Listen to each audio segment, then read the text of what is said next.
significativo este coloquio que ahora vamos a concluir. Y para concluirlo, pues tenemos a uno de los expertos que en esas dos ramas, que es el derecho y que es la retórica, que difícilmente, diríamos, se pueden conjuntar. Y me refiero pues al doctor Jorge Ulises Carmona Tinoco, de este Instituto de Investigaciones Jurídicas de la UNAM, quien va a hablarnos ahora. El doctor Carmona Tinoco es licenciado, maestro y doctor en Derecho por esta universidad. Maestro en Derecho con especialidad en Derecho Internacional de los Derechos Humanos por la Universidad de Essex, Inglaterra. Especialista y maestro en Argumentación Jurídica por la Universidad de Alicante, España. Y maestro en la misma disciplina por la Universidad de Palermo, Italia. Investigador de este instituto e investigador nacional nivel 2 por el CONACYT. Profesor de licenciatura y posgrado en la Facultad de Derecho de esta universidad, quien también fue defensor de los derechos universitarios de la UNAM de 2012 a 2015 y sexto visitador general en la Comisión Nacional de Derechos Humanos del 2015 al 2019. Además, está participando actualmente en una serie de proyectos internacionales latinoamericanos sobre retórica y derecho, y estamos llevando a cabo, pues casi de manera conjunta, estas actividades con bastante éxito. Entonces, yo le doy las gracias al doctor Carmona Tinoco, que nos hablará sobre los horizontes de la retórica jurídica entre lo permanente y el cambio. Tienes la palabra. Muchísimas gracias, siempre por la generosa presentación del doctor Gerardo Ramírez Vidal. También, por supuesto, agradezco al doctor Jorge Alberto González Galván la coordinación, la invitación en las instituciones, las personas que han colaborado para llevar, digamos, a buen puerto hasta ahora este de 12º Congreso sobre retórica, hermenéutica y argumentación, que ya pues tiene una permanencia notable. Ya podemos decir que es un clásico, ¿no? Esperemos que siga así, porque los temas se han ido diversificando, afortunadamente. Bien, en esta ocasión pues me toca cerrar y elegí como uno de los temas para compartir con todas y todos ustedes los horizontes de la retórica jurídica, lo denominé entre lo permanente y el cambio. Voy a referirme en un primer momento a algunos aspectos de la retórica y cómo esta disciplina es necesario que vaya transitando, digamos, a otros contextos, a otras necesidades como disciplina, lo cual habla de la necesidad de su permanencia, pero también, y en la segunda parte de mi exposición voy a referirme al tema en particular de la retórica jurídica y con una cuestión que por ahí en algunas de las preguntas en las mesas escuché, que era precisamente la relación entre la retórica jurídica y las teorías o la argumentación jurídica en la actualidad. Entonces, ¿a qué nos referimos cuando hacemos alusión a la retórica? Pues por retórica entendemos tradicionalmente, digamos, la disciplina que estudia y que ofrece pautas para la elaboración de discursos entendidos como actos de habla oral o escrita que buscan la persuasión de las personas a quienes van dirigidos. La retórica en la antigüedad es considerada un tanto unidireccional, en el sentido que se concebía como un ejercicio de comunicación unilateral de un orador o oradora a un grupo de oyentes o auditorio. En este sentido era complementaria de la dialéctica, que implicaba ahí un ejercicio bidireccional. que consistía en debatir, argumentar, contraargumentar y refutar. Ambas disciplinas se ocupaban de los momentos de comunicación para aquello que era susceptible de persuasión, que era cuestionable o debatible, esto es, perteneciente al mundo de lo opinable, lo que puede ser de una manera o de otra, sobre lo que puede predicarse en todo caso, no verdad, pero sí verosimilitud. En contraste, la lógica, el silogismo y sus formas eran concebidas para el uso de la razón ante cuestiones o sucesos apreciables por los sentidos y que podían observarse, pesarse, medirse, es decir, verificarse, y acerca de fenómenos vinculados por relaciones de causa y efecto, sobre los cuales podría predicarse verdad.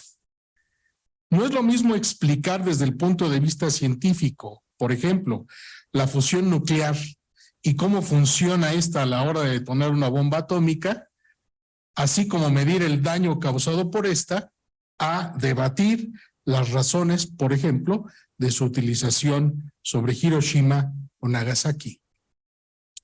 Dicho lo anterior, una característica central de la retórica es que gira en torno al uso de la palabra en sus inicios, en su manifestación oral, como fase última de la entrega del discurso al auditorio, y sin embargo, como una fase previa a la memoria y la pronunciación, el discurso, como resultado de la inventio, la dispositio y la elocutio, estaba plasmado o materializado.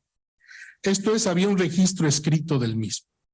A lo largo de la evolución de la retórica vamos a ver acentuados uno u otro vehículo de habla, la voz y la escritura, que en la actualidad comprendería también el lenguaje no verbal, el lenguaje de señas, el lenguaje pictórico, entre otros.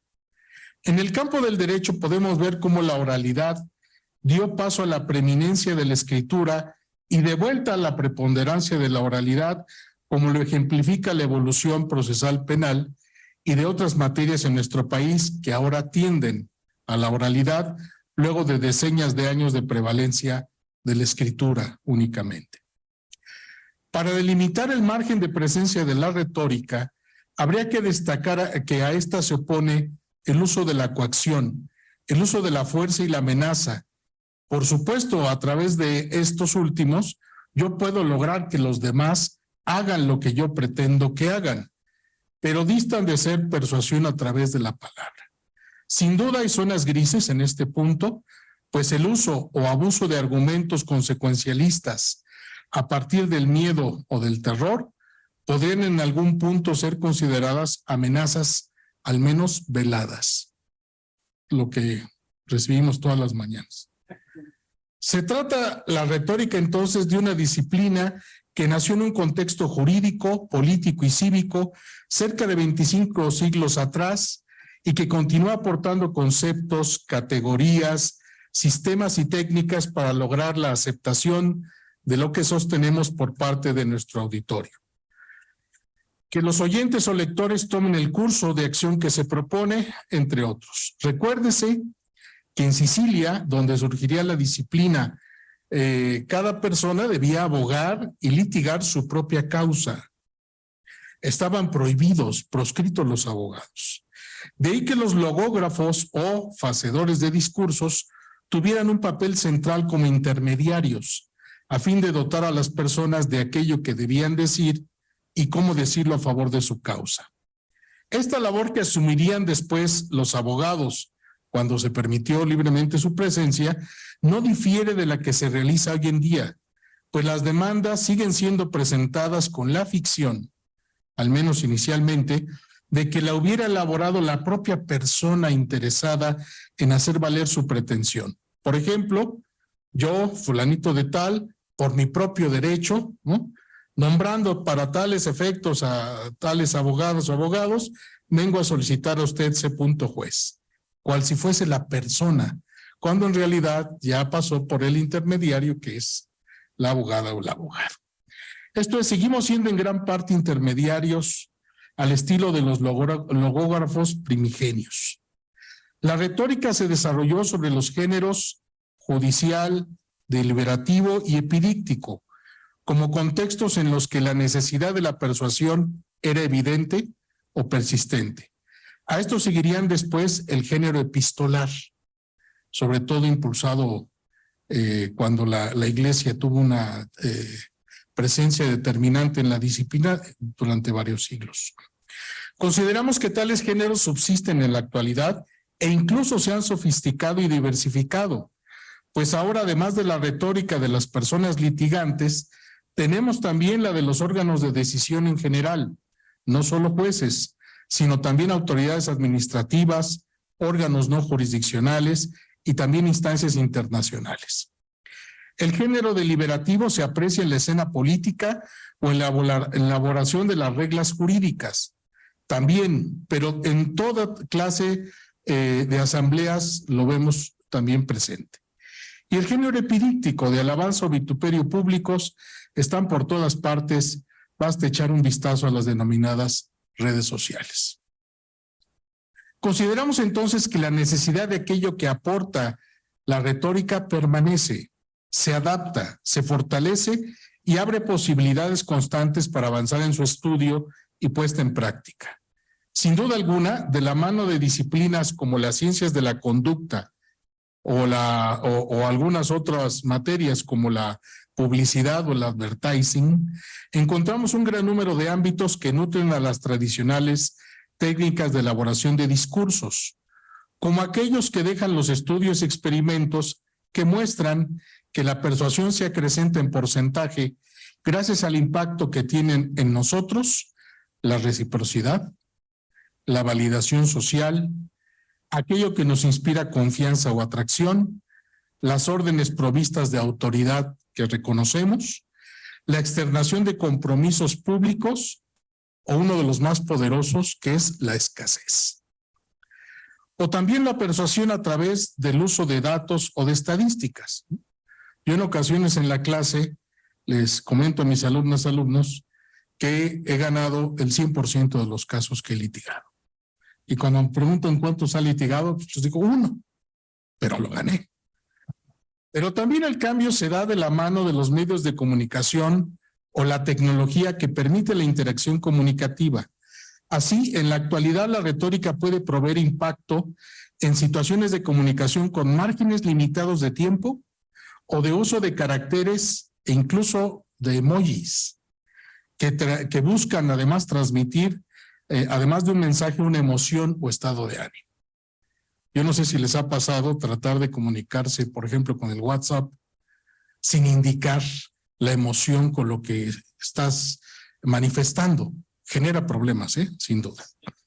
Tal vez nos encontramos en la antesala o ya de plano en el surgimiento de un nuevo género retórico que sería el aplicado o el que abarca las TICs, las tecnologías de la información o de las redes sociales. Asimismo, en este mismo evento, en este congreso, se ha aportado de la mano del doctor Jorge González Galván un sector importante que no había yo escuchado, que es el de la retórica académica. Todo esto implica que la retórica está asociada indefectiblemente a la comunicación humana, por lo que donde resulta relevante persuadir, vamos a encontrar un ámbito propicio para la dinámica de la retórica. Además de los géneros, la retórica ha aportado las fases de elaboración del discurso y las partes de este. La inventio está asociada a la creatividad, que a su vez ha tenido avances importantes a partir de la comprensión del funcionamiento del cerebro y sus hemisferios, de la sinapsis, entre otros, así como de la química cerebral y su impacto en las emociones y afecciones humanas. La dispositio, así como las partes del discurso, han tenido ahora que adaptarse a formas cada vez más ágiles y breves de comunicación o a la videoinformación, ¿no? Como lo que nos decía ayer el doctor Francisco de Andrea, ¿no? Estos temas de comunicación, de modificar el rostro, ¿no? Ahora también la voz, ¿no? En fin. Asimismo, esto permite, por ejemplo, es necesario captar la atención de los diversos auditorios, por ejemplo, en redes sociales en cuestión de segundos. Vean ustedes el algoritmo, por ejemplo, en YouTube. que te envía o te empieza a enviar videos sobre el tema que estás analizando si dejaste el video correr unos cuantos segundos, lo cual manifiesta tu interés. Así, esto impacta las partes del discurso, los argumentos a utilizar o cómo refutarlos, lo cual se convierte en una actividad que requiere cada vez más agilidad y capacidad de respuesta. Es por ello que ante la falta de espacio y la necesidad de respuesta inmediata, las redes están repletas de ataques a la persona, más no a las ideas o planteamientos. La elocutio también presente tiene ahora nuevos horizontes. En particular, llamo la atención a los importantes cambios que trae consigo el llamado lenguaje incluyente, la no discriminación o evitar el denominado discurso de odio, todo lo cual ha sido provisto por la idea de la dignidad humana y los derechos básicos que buscan salvaguardarla. Es precisamente en este punto que considero que otro de los legados de la retórica antigua aún presentes son las denominadas figuras retóricas, como pautas que acentúan o transgreden a veces reglas del lenguaje y que buscan generar un efecto o impacto en las personas, ya sea para llamar su atención al mensaje, ya para fijar en su mente o subconsciente alguna idea, curso de acción o elección. Vean, por ejemplo, los eslogans de campañas políticas, publicitarios, que incluso son a veces hasta rítmicos. La actio, como parte de las fases de elaboración del discurso, subsiste y se desdobla en memoria y pronunciación. En el ámbito de lo jurídico al menos han tenido un importante repunte, como decía yo, con la oralidad en el ámbito procesal, pero no deja de ser indispensable en los diversos géneros retóricos y en general incluso como una manera de mantener las capacidades cerebrales. Sin duda ha habido avances sobre la mnemotecnia y sus técnicas, considerando que tuvieron una importancia mayor en la antigüedad, pero aún así siguen siendo estas herederas de las antiguas enseñanzas de enlaces de asociación y disociación para discriminar la información y llamarla a nosotros en el momento requerido. Dicen por ahí que somos finalmente lo que recordamos. No se debe dejar de mencionar, por otra parte, que las nuevas tecnologías han tenido un impacto en ocasiones negativo en la memoria, pues el acceso inmediato a datos e información por vía electrónica ha hecho sin duda que dejemos de poner interés en la importancia de la memoria para muchos aspectos de nuestra vida, incluyendo, por supuesto, la entrega de mensajes con fines de persuasión. En los estudiantes, por ejemplo, hay en ocasiones excelentes personas buscadoras, sumamente eficaces en el uso de los aparatos, las redes, los buscadores. Pero pareciera que hay una relación inversamente proporcional entre la expeditez del acceso a la información y la comprensión y retención de la misma. Estas son algunas consideraciones sobre los géneros retóricos y sobre la fase de elaboración del discurso retórico. Veamos otros aspectos relevantes de esta disciplina. Otro aspecto que queremos destacar es que desde sus inicios la retórica surgió con una especie de reproche ético, pues se puede persuadir tanto para lograr cosas buenas como para buscar fines perversos disfrazados de virtud o beneficio. Sin embargo, más allá del hecho que no se puede atribuir a la disciplina misma el uso o abuso que de ella se realiza, como no podríamos culpar, por ejemplo, a quienes fabrican martillos, que los mismos en ocasiones sean usados para robar una joyería o incluso para privar de la vida a una persona, en lugar, por ejemplo, de construir muebles.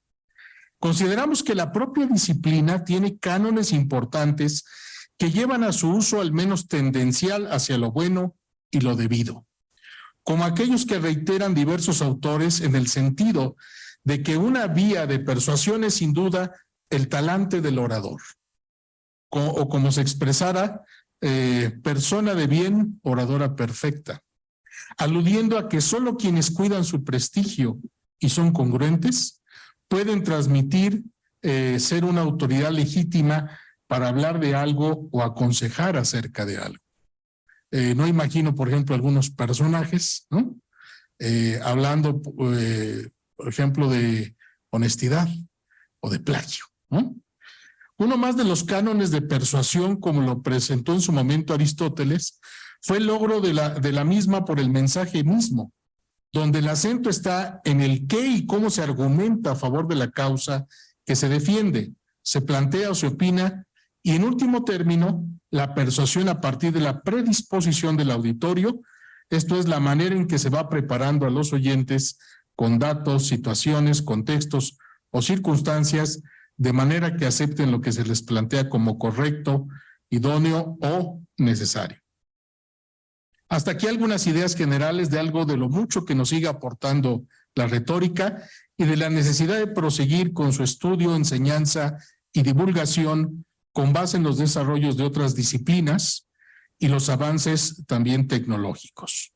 Otro de los temas y último de mi intervención es cómo la retórica, ahora jurídica, en la actualidad coexiste con desarrollos como los de la argumentación jurídica, en particular aquella formada a partir de la segunda posguerra como un nuevo enfoque o ángulo para estudiar, clasificar y calificar el fenómeno jurídico a partir de la identificación, descripción y evaluación de los argumentos que se presentan, en particular como justificación de decisiones principalmente jurisdiccionales. Entonces voy a hacer algunos comentarios a las llamadas teorías de la argumentación jurídica para ver cómo se compenetran con la retórica jurídica. Las teorías de la primera generación, yo las denominé así, o las agrupo así, son aquellas que arrancan de los años 50 del siglo pasado, después precisamente de la segunda posguerra. Con trabajos como los de Fiebig, Perelman, Toulmin o Recasens, se tiene ya una noción bastante clara del movimiento intelectual generado alrededor de la mitad del siglo XX para cuestionar el formalismo que impregnaba la concepción del derecho y la labor de los jueces al aplicarlo. Al mismo tiempo, se aprecia el inicio de un nuevo paradigma para explicar el derecho y la labor de los operadores jurídicos, ahora en términos de discurso y control argumentativo de sus decisiones. El común denominador de las teorías de Perelman, Fiebig y Recasens es la crítica al formalismo exacerbado en la aplicación del derecho, que impacta, por supuesto, a la interpretación y al razonamiento jurídicos. Dicho formalismo fue producto de una etapa de la evolución del derecho y en especial de la relación del juez con respecto a la ley, que se consideraba indispensable, completa, suficiente e incuestionable. Nos referimos en específico a la escuela de la exégesis francesa, que se difundió desde diversos países de Europa, en diversos países y desde diversos países de Europa durante la mayor parte del siglo XIX y principios del XX, y que aún sigue en ocasiones dejando sentir sus efectos. Otra de las cualidades en común, al menos de las teorías de Perelman y Fiebig, es que representan el rescate y de alguna manera la renovación de antiguas disciplinas como son la tópica y la propia retórica. Pueden entonces considerarse dichas teorías como una propuesta alternativa en el siglo XX al uso exacerbado del formalismo y en especial de la lógica formal de tipo matemático, útil para la demostración científica, pero no para el mundo de lo opinable o controvertible, de lo justo o injusto, como es el ámbito de lo jurídico. Aquí vale la pena hacer una acotación. La sustitución de la lógica formal para canalizar el razonamiento jurídico en la solución de problemas prácticos no significa en modo alguno renunciar al uso del razonamiento deductivo o inductivo, sino de los parámetros de su evaluación e impacto. Desde el ángulo de la retórica, el faro es la persuasión. Desde la dialéctica, la búsqueda del argumento más plausible que provea la razón. Regresando al tema central, mención especial merecen las aportaciones de Toulmin, pues este no se propuso formular una teoría de la argumentación jurídica, ni tampoco atacar el formalismo en la aplicación judicial del derecho, pero se le considera dentro de las teorías de primera generación porque su crítica de fondo es a la lógica formal y al silogismo como su principal instrumento en la obtención del conocimiento y la solución de problemas. Lo interesante es que dicho autor utiliza como modelo rival del razonamiento lógico y de la evaluación de argumentos en la práctica una serie de pasos inspirados a manera de hacer valer una pretensión ante los tribunales, así como la representación gráfica de un argumento completo desde un ángulo panorámico más amplio que el del silogismo de tipo formal. Lo que lograron en conjunto dichas teorías, que no son las únicas, pero sí una muestra representativa, es al menos llamar la atención del error cometido hasta entonces, en palabras de Recasens, de llevar tal cual el logos de tipo matemático al campo de la aplicación del derecho.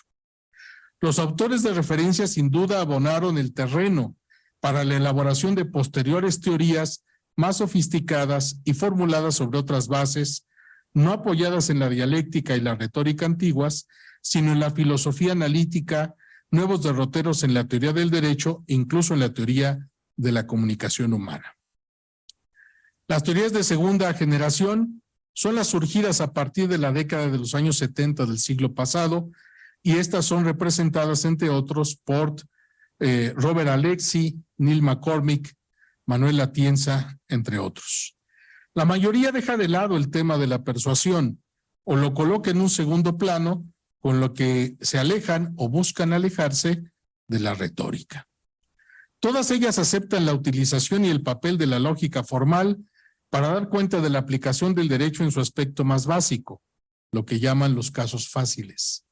Pero sostienen que esto no es suficiente ante problemas que plantea el sentido de las reglas, los problemas de antinomias o también de vacíos normativos.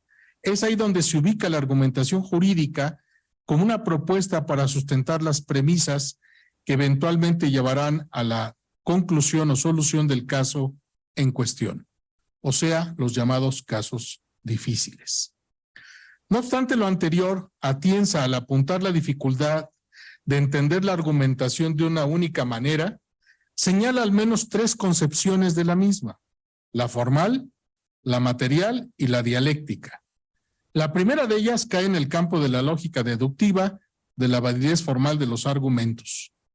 En la segunda, la argumentación es más bien un proceso que consiste en determinar la validez formal, que consiste no en determinar la validez formal, sino en aportar razones sólidas para creer o actuar en cierto sentido, de manera que un buen argumento, desde este ángulo, lo es por la verdad de sus premisas, como razones relevantes para la conclusión.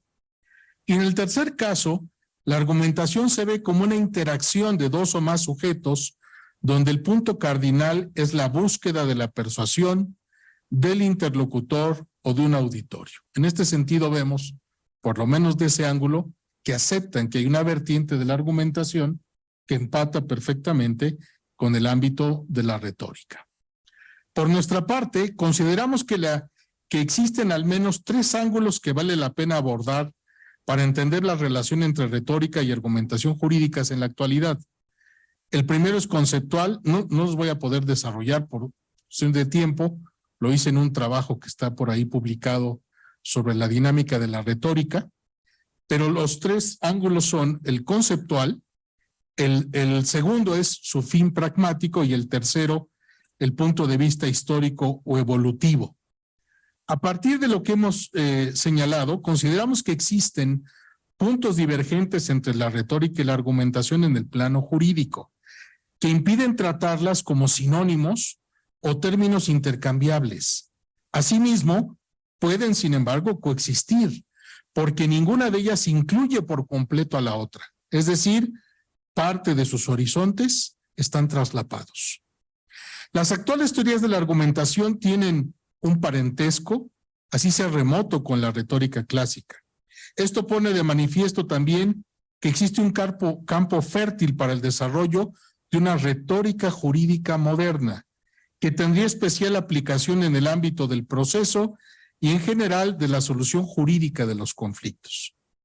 Para la conformación de la retórica jurídica moderna, se deben considerar los avances de otras disciplinas que vendrían a fortalecer varios de los elementos que le integran, así como analizar en la actualidad el papel preponderante de las reglas, los precedentes y la doctrina, así como la transversalidad de los derechos humanos, la multiplicidad de operadores jurídicos internos y en sede internacional y las nuevas tecnologías, y también ahorita precisamente estando aquí el doctor González Galván, la pluriculturalidad en este sentido. De manera que en el presente Congreso tiene sin duda alguna materia, y yo diría mucha materia, para posteriores ediciones. En este sentido, considero que la retórica y las nuevas teorías o las más recientes teorías de interpretación jurídica tienen sin duda puntos de contacto, no son la misma actividad, ni está concebida de la misma manera, y la retórica sí vendría a dar cuenta de aquella búsqueda de persuasión del foro, que está bastante abandonado, porque ahora sobre todo se han concentrado en la justificación de las decisiones. Yo lo dejaría hasta aquí, les agradezco por supuesto su atención y estoy al tanto de sus preguntas, comentarios. Gracias. Bueno, doctor Carmona, pues de nuevo ha ofrecido al público una presentación, en la primera parte un esbozo de los problemas de la retórica con la lógica, en menor medida con la dialéctica, junto con la retórica, diríamos, son disciplinas que se hacen cargo del lenguaje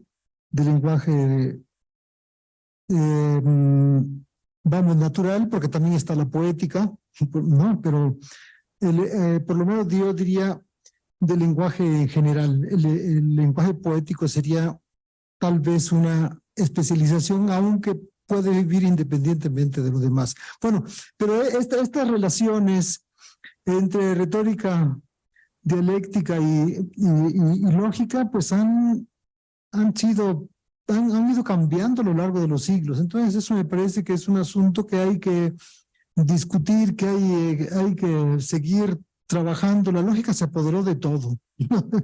Entonces ya podría hablarse luego de una lógica poética, pero no llegaron a tanto, no lo sé. Y en una segunda parte, pues esta reflexión sobre la argumentación, las teorías de la argumentación y la retórica, las vinculaciones que hay entre las teorías de la argumentación y la retórica. Entonces a mí me parece que este es otro también punto nodal. De veras que creo que hay bastante confusión, y lo que has venido a mostrar es que en efecto no nos debemos de confundir. Hay vinculaciones, dices, pero son diferentes. Ah, carambas, entonces habría que analizar precisamente esa diferencia, porque casi nos han enseñado como si fuera lo mismo, como hablar de lógica y le cambias la palabra retórica y ya estuvo, pero no, no hay en el caso de la argumentación, pero no, hay que seguir trabajando en este campo que es bastante complejo, porque también si sigue uno, diríamos, la tradición aristotélica, pues tendríamos una respuesta. Si seguimos la tradición estoica, pues tendríamos otra respuesta diferente. Entonces es un problema que hay que seguir trabajando. Mi posición se asemeja mucho a la que has venido a exponer aquí, en que las teorías de la argumentación son diferentes de la argumentación retórica, pero yo voy más allá todavía de que no tienen nada que ver. En este caso creo que yo estoy exagerando y tú estás en lo correcto, pero prefiero en este caso exagerar para que haya para jalar las cosas más a aquel extremo. Bueno, pero entonces, muchísimas gracias, es una estupenda presentación, temas nodales, como decía, sobre los que hay que seguir discutiendo. Y bueno, pues ahora dejaría al público si tiene alguna pregunta que hacer. Actualmente hay estudios sobre lo que se llaman las expresiones faciales o el lenguaje corporal. ¿Cómo estudiarían estos fenómenos los antiguos retóricos o cómo se incorporaría este ámbito de conocimiento a la retórica clásica en cuanto a que esas microexpresiones o lenguaje corporal, ahora analizados de manera científica, que no lo eran antes, inciden también en la capacidad de persuasión vía la retórica en el sentido clásico, ese sería... Sí, es una pregunta interesantísima, ¿no? Yo diría lo siguiente, en efecto, y por supuesto le pediría a Gerardo si quiere complementar a partir de lo que yo diga. Ahora sí que es bienvenido porque es un gran experto. En la parte de la retórica, yo considero que en la actio, ¿no? O sea, la puesta ya en escena del discurso ya traía un tema necesario hasta de lo que ahora se conoce como imagología. O sea, cómo te presentas al auditorio, ¿no? Dependiendo del auditorio, los ademanes, etcétera, que van indicando cosas, ¿no? El juego de las manos, las expresiones, la velocidad de la voz, el tono de la voz, etcétera. Pero específicamente a lo que te refieres, muy interesante, yo tengo la referencia de los trabajos de Paul Ekman. Los trabajos de Paul Ekman sobre, bueno, que dieron después pie a una serie televisiva, ¿no? De detección de mentiras, o Lie to Me, ¿no? Esos trabajos son muy interesantes en este contexto. Lo que encuentra finalmente Paul Ekman, y que podemos conectarlo con la retórica, es las emociones básicas y la manera en que se expresan las emociones básicas, estudiando, digamos, grupos humanos completamente disociados en un principio, o sea, se va a Guinea Ecuatorial, se va a una serie de lugares y empieza a analizar a ver cómo representan, ¿no? La tristeza, el odio, el asco, ¿no? Y una serie de emociones, 6, si no me equivoco, 7, básicas, y ese descubrimiento empieza a generar, creo yo, algunos estudios acerca del estudio de las microexpresiones. Son ahora, creo, ese tipo de cosas las que utilizan, por ejemplo, en migración, ¿no? Por ejemplo, en otro tipo y también escuché por ahí un estudio que lo analizaban a partir de los conflictos de pareja, ¿no? El tema aquí es, creo, en el fondo, o sea, es muy importante para la retórica, es uno de los temas que debe retomar. El tema aquí en el fondo es que lo que plantean estos estudios es la correspondencia que hay entre lo que dices y lo que estás manifestando, pero no puede necesariamente llegar al nivel de afirmar que estás mintiendo. Únicamente que hay una disociación entre lo que se dice y la expresión o la microexpresión. Por eso, ¿no? Los detectores de mentiras y estas cuestiones pues tienen una enorme también falibilidad, porque dice, lo único que detecta es que no hay una correspondencia, ¿no? O hay una subida de la presión, o etcétera, pero hasta ahí. Miren, lo voy a llevar al tema de otra de las cosas que me han, en las que he trabajado, derechos humanos. A ver si no es escandaloso esto, pero protocolo de Estambul. El protocolo de Estambul me parece que que se utiliza sobre todo para detectar estrés postraumático a partir de análisis médicos y análisis psicológicos. Lo único que detecta es la presencia, ¿no? Datos de la presencia de estrés postraumático. No genera una relación causal, ¿so? Te da datos, indicios, pero hasta ahí. Y a veces creo que se está sobrevalorando pensando que esos estudios, por ejemplo, insisto, que la divergencia de una emoción y una expresión está mintiendo. No necesariamente. Lo único que te dice es que tienes que escarbar un poco más para ver si a la persona, cuando le hablas del Everett, no le trae consigo el recuerdo de un familiar que intentando escalarlo, pues quedó ahí y que le produce algo, una reacción, ¿no? En el caso del protocolo de Estambul también. El hecho que señala ahí estrés postraumático te indica que tienes que profundizar la causa. No necesariamente es el tema de la tortura. Claro que sin duda ha ayudado, sin duda, porque antes, pues si no hay testigos, pues ¿cuándo va a haber testigos de eso? ¿No? Pero bueno, perdón que me extendí, a lo mejor me desvíe, pero es por ahí muy interesante ese tema y cómo también puede impactar al derecho. Eso. Estupendo, realmente muy bien. porque esto entraría dentro del campo de los signa, ¿no? En Cicerón, de que hay signos necesarios y signos no necesarios, sino verosímiles. Entonces, la mayoría de estos signos, por ejemplo, ¿no? de que se enrojece, diríamos, es la cosa más común del mundo, ¿no? Bueno, eso puede indicar, pero no necesariamente. Sí, sí. Pero si tiene una serie de datos, si vas juntando 1, 2, 3, 4, 5, 10 signa, pues entonces ya las cosas cambian. Esto es, hay una mayor cercanía con la, entre comillas, verdad. Eso es lo verosímil, lo que está cerca, ¿no? No, me parece muy interesante lo que has señalado. Expresiones a partir de los 50 ahí es donde entró después recientemente el desmentido de las conclusiones para detectar niños autistas o niños maltratados. Cuando un niño no tenía el amor paterno o materno, reaccionaba ante cámara a ciertos estímulos de manera totalmente distinta a un niño, entre comillas, normal, que sí tenía ese afecto humano. Doctor Carmona. Bueno, una opinión. La retórica, por un lado, y la teoría de la comunicación, que muy bien existe. ¿Cómo nos lleva esto también a la cuestión en la organización de las tristemente términos?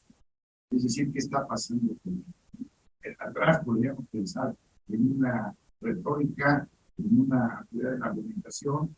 ¿Cómo opinión al respecto? Yo creo que es importante. Sí, bueno, como todas las disciplinas, creo que la persuasión llevada al extremo, pues o para otros fines, pues ha dado lugar a la propaganda. Y ya una utilización o con fines comerciales o con fines políticos, digamos que podrían rebasar algún estándar ético. Ahora, sí, sin duda, lo que se requiere, yo creo que para frenar en algún sentido, pero va a ser muy difícil que esto sea regulado porque surge de manera anónima por allá de la nada en la internet, no sabes quién lo planteó, pero lo que debe uno generar, me parece, que es una serie de habilidades en el estudiantado, en la población, del pensamiento crítico, que cada vez tengas más filtros, ¿no? Para pues no creer de primera mano, sino preocuparte, ya lo decía el doctor de Andrea ayer, pues preocuparte por investigar un poco más, ¿no? Porque si vas digamos, a recibir y dar por bueno todo lo que te llega de primera instancia, ¿no? Esto que mencionabas ayer de la impersonation, una cuestión, yo lo vi en algunos programas donde decías, qué buen actor, mira de repente cómo hace la cara de Clint Eastwood, no, mira cómo hace el rostro, no, bueno, pero era la utilización de ese programa, ¿no? Que sin cambiar necesariamente el rostro sí te genera, y te vas con la idea. Entonces, yo creo que la única manera es tener cada vez un pensamiento crítico, saber filtrar las cosas, ahora sí que no creer todo lo que se lee, lo que oyes, lo que te dicen, sin que llegues tampoco a la paranoia, ¿no? De estar pensando o escondiéndote, no, simplemente entender de a quién beneficia una cuestión como esa o a quién podría originarla y con qué propósitos, ¿no? Sí, no tendría yo otra respuesta, digamos, más elaborada, más que una opinión de mi parte. Sí, no, si me permiten, a mí me parece el tema muy interesante, como ha sido siempre, no es una cosa nueva, pero sigue siendo interesante. Está el caso de Milei, del candidato argentino. Entonces, el lunes en la mañana, primero llegó un hijo y me dijo, papá, no es posible que Milei no haya alcanzado el triunfo. Todos creían en él. Digo, pues no, nada más era un 30%, ¿no? Porque no todos. Entonces se quedó ahí diciendo, pues no todos, tal vez tú sí. Y luego también con el mismo discurso. Todos creían en él, ¿no? Y no, pues nada más el 30%. Y Massa sacó el 36.6, él sacó el 29.9 y el otro sacó el 24, la Burley. Bueno, pues ahí está el asunto de que como los límites entre los fake news y las verdades pues la línea es muy delgada, ¿no? Entonces, son luego consideraciones. Obviamente ahí los resultados electorales pues dan solamente una idea aproximada de lo que, de las simpatías que tiene este personaje, ¿no? Y luego el asunto también, bueno, esto de la retórica no solamente es, se tiene que ver desde el punto de vista positivo, también negativo, porque una de sus funciones es el motus animi, ¿no? El movimiento, la creación de emociones. Entonces, la creación de la ira, la creación del temor. Entonces, todo este tipo de cuestiones también pertenecen al campo de la retórica. Bueno, perdón por tomar la palabra. Excelente. Sí, No sé si excelente. hay tiempo para un Sí, comentario sí. respecto al caso Milei. Ahí, curiosamente, lo que falló es que Milei, siendo un poco ególatra, no supo leer correctamente las señales que estaba emanando él mismo a la sociedad. No. Ahí no fue necesario hacer fakes o exageraciones, porque él mismo, en la realidad, machacó que tenía como consejero principal a su perro, que le gusta cierto tipo de prácticas, de estilos personales muy curiosos.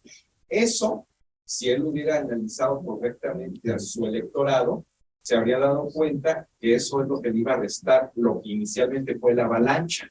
Entonces, sí tenía el rumbo que su hijo probablemente pensaba, pero se descarriló porque él no estuvo atento a estas señales. Seguro. Aristóteles tenía razón también. O la estridencia sobre el Papa, ¿no? Claro. Entonces, ¿qué necesidad? No, En fin, pues, ¿no? no. Cada quien a veces es hasta su propio enemigo, ¿no? Roberto. Sí. Yo quisiera, doctor, un comentario como de proyección. Hemos platicado ahora a partir de dos temas y no nos acaba de conectar muy bien. La idea de la retórica política, la retórica académica, y del otro lado estos retos de la inteligencia artificial, el chat, incluso las elecciones, que podemos utilizar estas tecnologías para disuadir a los votantes, ¿no? Quería que nos hiciste este recorrido sobre la retórica y cómo ahora entendemos la retórica política. ¿Cuál creerías que pueda ser el futuro o qué va a pasar ahora con la retórica en todas las cuestiones de la inteligencia artificial? ¿Qué te pensaría? Bueno, es una pregunta muy, muy interesante porque yo no he usado ese programa ahora que es el Insignia, ¿no? No lo he usado. Porque me he negado yo a estarlo alimentando, porque a la hora de usarlo lo estás alimentando, ¿no? O sea, el monstruo lo está haciendo más grande. Pero si lo hubiera usado, ya no me dio tiempo, porque incluso quería yo hacer un ejercicio, que era preguntarle o pedirle, hazme un discurso persuasivo. A ver qué arroja, ¿no? Porque el discurso tiene que ver en parte con algo que acaba de decir, pero con toda claridad el doctor. Pues tienes que medir tu auditorio. Pero él hace unas cosas que señala. Para él el auditorio es lo más importante. Depende a quién te vas a dirigir, cómo te diriges. Si yo le digo, hazme un discurso, no sé si tenga la capacidad de digamos, esos algoritmos de arrojarte algo persuasivo dependiendo del auditorio. No lo sé. Pero sin duda, bueno, yo escuché y me voy a permitir una opinión sobre algo que decían muy interesante, que era cómo resistimos las novedades o el cambio, ¿no? Me parece que ponernos en la postura extrema de negarlo, satanizarlo, no nos va a llevar a ningún lado. Ya lo hemos visto. Con la computadora, como la platicó ayer el doctor de Andrea, con el internet, con el chat, etcétera. La cuestión es, pues, tratar de aprovecharlo, ¿no? Como se ha hecho desde la academia, siempre para avanzar el conocimiento, para dar respuesta a los grandes problemas, ¿no? Y en el aula, yo diría, pues una necesaria enseñanza de cómo usarlo adecuadamente, ¿no? Y siempre que sale un programa así, pues sale el virus, sale el antivirus, ¿no? Y todos finalmente caemos en el juego del comercio, ¿no? a pagar la suscripción, porque no creo gratis, en la vida no hay nada. Entonces, después entramos en el juego de comprar ahora el programa que detecta, ¿no? Cuando alguien lo hizo a través de esa vía. Y ahí nos traen jugando y consumiendo, ¿no? Entonces yo creo que sí sería importante, me parece, para la retórica ver, como ya lo que traté de hacer en mi charla era decir, bueno, los elementos, lo invariable está y permanece. Todas las partes del discurso, los géneros retóricos, las figuras, todo está ahí, pero se va adaptando y necesariamente habrá alguna adaptación. Y ahí yo diría, depende. ¿Para qué? A lo mejor yo hubiera dicho, oye, hazme una ponencia, ¿no? Que tenga tales o cuales elementos, que cierre, que agradezca la oportunidad, etcétera, y a lo mejor me sirve. Pero para un trabajo académico, ¿no? Híjole, si no confío en mis ayudantes. O sea, pues de algo debe servir, ¿no? Como decían 10,000 horas, ¿no? Que haga un experto. Decir, sí, en efecto, lo platicábamos ayer, la máquina me dijo de las 5 cosas que yo consideraba, agregó 2, a esas no las tenía en el radar. Profundizaré sobre eso. Pero de ahí a que yo apueste, ahora sí mi talante, ¿no? Mi prestigio a presentar algo así, yo creo que estaría complicado, por lo menos no en mi generación, creo, no sé en las nuevas, ¿no? Perdón que me extendía. Adelante, Jorge. Retomando lo que dice Roberto, esta parte de los retos, el futuro, yo desde mi campo de estudios de Pacheco, que es el derecho, si estamos hablando de la retórica, porque de hecho todo este coloquio, pues básicamente... Gracias. Sí, no, decía por lo que comentaba Roberto de los retos que tendría ahora la retórica actualmente, por uno de los campos de estudio que yo tengo, que es el derecho indígena, considero que de alguna manera nuestros, digamos, modelos o modelo cultural que en este coloquio hemos reproducido, para bien o para mal, pues corresponde a un modelo cultural, pues digámoslo así, occidental, ¿no? Por decirlo rápido, ¿no? Griego, romano y hispano, y mexicano, y que en las culturas indígenas, en este sentido, pues corresponde culturalmente, en principio, a pues otro modelo cultural o otros modelos culturales.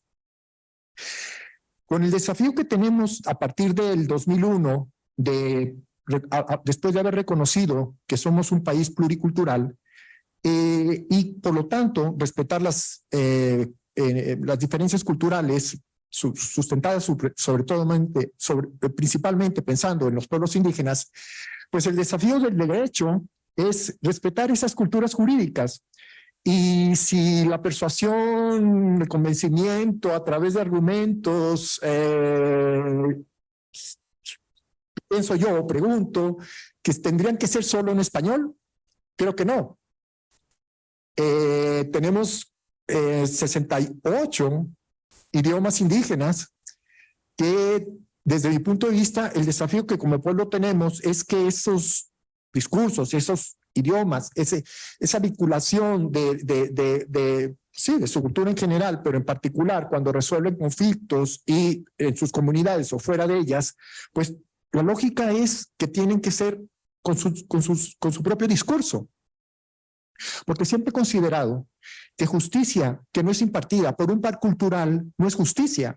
Es decir, el derecho a un indígena al acceso a la justicia por alguien que no conoce mi idioma, pues retóricamente estoy hablando en mundos diferentes, me estoy hablando en mundos diferentes. Bueno, entonces, solo destaco eso, Roberto, que creo yo que dentro de la justicia que pueblos indígenas necesitan es que su retórica, digámoslo así, judicial o jurídica propia, tiene que respetarse, ¿no? Dentro de sus comunidades y fuera de ellas.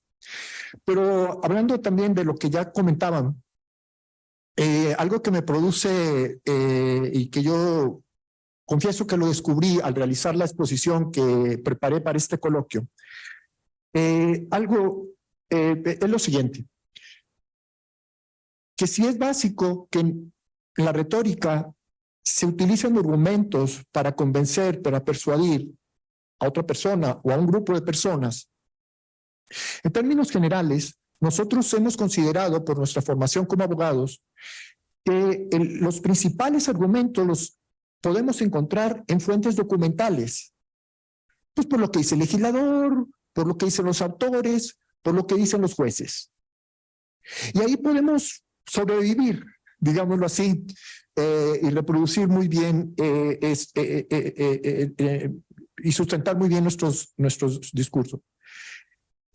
Pero desde mi punto de vista, considero, y que hemos olvidado por no haber sido formados en ellos, que también podemos convencer, y que lo hemos, repito, olvidado, con argumentos de fuente empírica. No de afuera, sino los que el mismo autor que está creando el argumento puede echar mano de ello, no por lo que dicen los demás en los textos, sino por su propia experiencia, porque lo vio, porque lo escuchó, porque se lo dijeron. Obviamente pasando bajo el filtro, por lo que dijiste, Jorge, por el filtro de tu intelecto, es decir, de tu razonamiento. Pero aquí a eso voy. O sea, y ese es desde mi punto de vista lo que hay que tomar en cuenta, que el razonamiento no solo va basado en textos, sino el razonamiento debe ir basado también o filtrado con base en hechos que nos constan por nuestra propia experiencia. Aquí el poderoso, a lo que yo apelo y que hemos olvidado, creo yo, en términos generales, en la formación de cualquier profesionista, pero en particular del abogado, esa es la herramienta, porque la que principal, creo yo, hemos desarrollado es el intelecto, pero la que hemos olvidado es la observación. Históricamente, la observación ha sido, desde mi punto de vista, actualmente, pero de alguna manera, desde tiempos inmemoriales, la única herramienta que nos ha servido para conocer a los demás y conocer a la realidad, y por supuesto conocerse a sí mismo, la observación. Por ejemplo, tengo un ejemplo rápido. Una vez consulté un libro de un autor chino que hablaba sobre las partes del rostro de una persona. Y ahí citaba a un texto antiguo en donde decía que a través de la observación se dividía la parte del rostro en dos y se caracterizaba en una parte, el derecho y el izquierdo, con capacidades diferentes. Estas capacidades diferentes, ahora la neurociencia las detecta en el cerebro. Y que con la observación, los chinos ya lo habían detectado en el rostro, ¿no? Por ejemplo. Bien, a ver, entonces, lo que solamente, bueno, quiero compartir es eso, ¿no? Que de alguna manera me parece a mí que tanto el reto multicultural, pero también llevado a la retórica, pensando en pueblos indígenas, es un reto y un desafío. Y desde mi punto de vista, lo que yo he dicho, esto último, tiene que ver con la formación y la educación, es decir, un reto educativo en la formación de los futuros abogados. Es en el desarrollo de fuentes empíricas, es decir, no solo en lo que dicen los textos, sino también en los hechos que a uno nos constan y los de tu entorno, ¿sabes? Hacer, como se dice bien coloquialmente, buenos observadores, no solo buenos pensadores, sino buenos observadores. Interesante esta jornada, bueno, todo el coloquio por lo que vi por la temática y en concreto en esta participación que tuvo el doctor Jorge. Cuando hablamos de inteligencia artificial, nos sorprende cómo a estas alturas se ha ido perfeccionando todo lo que ha ido avanzando y ha tratado de homologar la naturaleza humana. Sin embargo, todavía hay una brecha, ¿no? Por cubrir de llegar a adquirir las capacidades que tenemos. En el ámbito de la retórica, de la argumentación, bien nos señalaba que el raciocinio es una de las partes que todavía conserva la humanidad, ¿no? Este aspecto humano, y que todavía es un reto muy significativo para la inteligencia artificial. Sin embargo, ya hay varias discusión o polémica con esta nueva aplicación del GPT, este chat, que en Estados Unidos están tratando de definir ya hasta los derechos de autor, ¿no?, que genere este chat. Mi pregunta va en el siguiente sentido. Como siempre, pues México, por la cercanía que tiene con este país anglosajón, siempre queremos alcanzarlos, ¿no?, en estos temas que ellos nos llevan muy avanzado, pero sin duda ya hay mucho uso de este chat, del GPT. ¿Cuál considera usted que vaya a ser el punto fino para que se tome en la mesa jurídica el poder cuidar los productos de una argumentación o de una interpretación derivada de una inteligencia artificial? Esa sería mi duda. Gracias. Bueno, qué gran pregunta, ¿eh? La verdad, muy importante, muy inteligente, muy trascendente, creo. Yo consideraría lo siguiente. Ayer precisamente, a veces en los congresos se aprende en las ponencias, ¿no? Pero también se aprende en las simples charlas que se tienen después. Y ayer preguntaba, yo hacía una pregunta que es la siguiente. ¿Qué es lo que buscaban? ¿Cuál es el objetivo último de quienes crearon eso? Primer tema, son las preguntas de un investigador, ¿no? Oye, ¿para qué lo crearon? ¿Cuál es el objeto que persiguen, no? Es como cuando le preguntan al creador, digamos, de Facebook, ¿no? Y lo único que dice, oiga, y esto como que ¿para qué? La respuesta que dice es advertising, para publicidad. Esa es la ganancia de eso. Yo no sé hacia dónde va esta herramienta también, porque incluso el nombre, que ayer nos los tradujo muy bien el doctor de Andrea, le dije, esto está deliberado. El nombre tiene una enorme ambigüedad.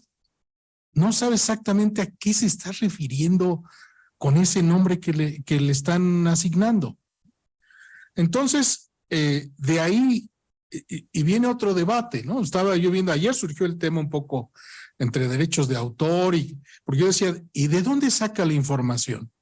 No debería quien te arroja una información decirte la fuente, porque decir, lo saco de todos los sitios habidos y por haber, no, bueno, pues eso qué es, ¿no? La fuente. Y segunda cuestión, siempre que se habla de derechos de autor, me parece que surge necesariamente un debate más profundo. ¿A quién pertenecen las ideas? Porque se asocia con la propiedad, ¿no? Y eso en temas de derechos humanos tiene una connotación importante, ¿no? El derecho humano a la propiedad. Híjole, esos son unos temas bastante complejos. Yo diría ahí que para que se dé ese otro paso, diríamos, ¿cuál es esa aportación que merece que el derecho la proteja, ¿no? En el sentido de que tú puedas ser reconocido o reconocida, o que puedas explotarlo, usarlo, ¿no? Con cierta exclusividad, no lo sé. Ya de por sí con la internet ya no sé dónde quedó prácticamente el derecho de autor, de autora, yo no sé si pueda proteger un meme, ¿no? Es decir, cada vez que lo usen me tienen que dar regalías, no lo sé. La verdad es un campo de reto para esa área del derecho e involucra además otros aspectos, ¿no? Pero sí yo diría, a ver, ¿de dónde surge esa información? O yo no sé si le puedas pedir, dame la información citando las fuentes de donde la obtuviste. No lo sé, yo no lo he usado. Por eso a lo mejor por ahí. Pero sí creo que pues todo lo que viene, sobre todo en los Estados Unidos, tiene una finalidad o de control gubernamental o de comercio. No le veo otra, ¿no? Y esto tendrá necesariamente que derivar en algún de estos temas desde mi punto de vista, ¿no? Muchas gracias. Pues muy bien, abundantes preguntas, interesantes. ¿Hay alguna otra? Entonces yo creo que podemos dar por terminado el coloquio, si les parece, con esta estupenda presentación y también las abundantes e interesantes preguntas del público. Y no, yo creo que terminamos acá, ¿no? Porque ya pues van a dar las 2 de la tarde y bueno, pues lo que tendría que decir es que nos vemos a la próxima, dentro de un año, con la organización del 13º coloquio de retórica y argumentación por el grupo de retórica y argumentación de la Facultad de Derecho, con los agradecimientos a los que han hecho posible, a los técnicos, a las autoridades, en particular a Jorge González Galván y pues quienes estuvieron también ayudando. Realmente muchas gracias a todo el personal que ha intervenido en esta actividad, que me parece pues se ha difundido más de lo que uno puede ver aquí en la sala. Entonces, pues muy agradecido. No sé si alguna otra cosa resta por decir, Jorge. Pues muchas gracias entonces y nos veremos la próxima. Sale.